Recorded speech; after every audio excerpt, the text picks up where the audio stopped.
Hello friends, welcome back to my channel. मेरे channel में आप लोग का स्वागत है। उम्मीद करती हूँ आप लोग अच्छे होंगे, स्वस्थ होंगे, मस्त होंगे।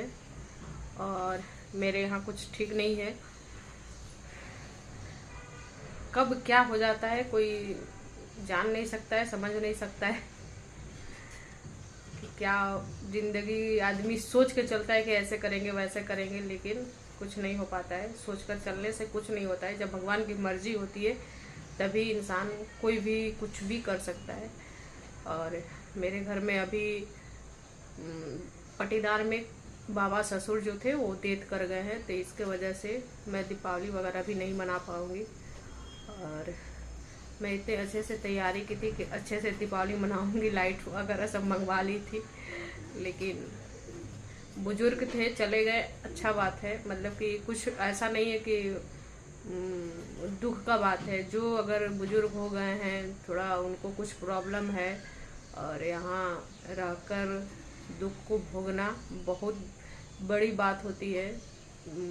जैसे बुढ़ापा में बोलते हैं, तो इससे अच्छा कि वो डेथ कर गए तो उनको, उनके आत्मा को भगवान शांति दे। और अच्छे से उनका जो भी है अपना, कल का ही वो डेथ किए हुए, कल हम लोग को पता चला तो कल का ही डेथ किए हुए। लेकिन अब कल से लेकर 13 दिन तक न पूजा पाठ कुछ भी नहीं होगा, इसलिए कि सूतक लग जाता है। कोई भी देहात पटीदार में कोई भी अपना अगर है तो डेथ कर गया है तो कुछ काम नहीं करना चाहिए, पूजा पाठ वगैरह नहीं करना चाहिए सूतक काल में। कोई बच्चा भी जन्म लेता है तो उस टाइम भी नहीं, जब तक उसका बरही नहीं बीतता है तब तक पूजा पाठ वगैरह नहीं करना चाहिए। इसी तरह से जब तक इनका 13 ही नहीं बीतेगा तब तक पूजा पाठ वगैरह नहीं होता है और कोई नया काम नहीं कर सकते हैं। जैसे मेरे घर में छठ या दीपावली नहीं मनेगा, तो वही मैं भी घर की बहू हूँ तो उसी को फॉलो कर रही हूँ और करना भी चाहिए। अगर वो लोग गाँव में नहीं रहते थे और कानपुर रहते थे, वो लोग, उनकी पूरी फैमिली कानपुर में रहती थी, तो इससे कोई मतलब नहीं है कि वो कहाँ रहते हैं नहीं रहते हैं। फैमिली का ही मेंबर हैं वो, फैमिली ही हैं वो।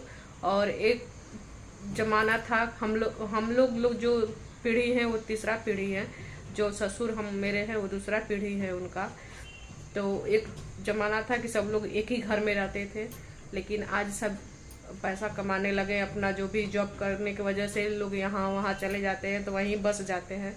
तो उसी तरह से उन लोग का फैमिली पूरा कानपुर में रहती थी और वहीं डेथ किए हैं। और लेकिन जो सूतक लगता है, जो डेथ कोई करता है, अगर हमको पता चल गया है तो उस नियम को पालन करना चाहिए और वही मैं पालन कर रही हूँ। पूजा पाठ करने या ना करने का कोई फायदा होगा नहीं, इसलिए कि सूतक काल में पूजा पाठ किया ही नहीं जाता है। 13 दिन के बाद भी जो भी होगा 13 दिन के बाद ही कर सकते हैं, तो वही है। और आज मैं सोची थी घर का सफाई करूँगी, कल से अपना लाइट वगैरह सब लगवाऊंगी घर में, लेकिन कुछ भी नहीं हो पाया वैसे। और अच्छे से दीपावली मनाने के लिए इस बार सोची थी, लेकिन नहीं हो पाया। चलिए, भगवान उनके आत्मा को शांति दे, और जो होना था सो हो गया है, अब क्या कर सकते हैं। गाइस, इधर ना चाना मैं मंगा ली थी शाम में नाश्ता करने के लिए। नाश्ता बनाने का मन नहीं था तो, और इधर सेलिब्रेशन एक मंगा ली, एक जन्मदिन है बच्ची का, आर्या जो आती है उसी का जन्मदिन है। इधर आ गया है धनिया, इसको छाट कर रखना है धनिया। अभी ये खा लेंगे ना तो चाय बनाऊंगी। चम्मच लाए, लाइए चम्मच था। अरे मम्मी ने थोड़ा सा खा ले, चाय बनाए, उसके बाद तो फिर आज सूट भी नहीं डाली, नाइटिए में रह गई दिन भर। स्पाइसी, अरे स्पाइसी कर स्पाइसी तो है, कितना स्पाइसी खाएंगे यार।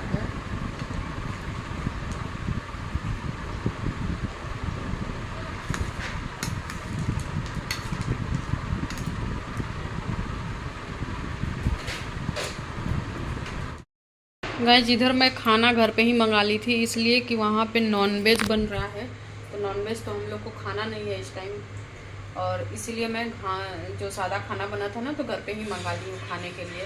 वहाँ कौन जाएगा नॉनवेज खाने, सब लोग नॉनवेज सादा खाना कौन बैठ कर खाएगा, तो इसीलिए घर पे ही आ गया है। अब जा रहे हैं इन लोग खाने के लिए। गाइस, मैं रेडी हो गई हूँ। रेडी क्या, सिर्फ सूट डाली हूँ और रेडी तो कुछ हो रहा ही नहीं है, तो सिर्फ सूट डाल रही हूँ, जा रही हूँ जन्मदिन में। और इधर सेलिब्रेशन लेके यहीं सामने ही हो रहा है, रिलेटिव भी हैं, फूआ हैं, उन्हीं की नातनी का हो रहा है, तो वहीं जा रहे हैं हम लोग।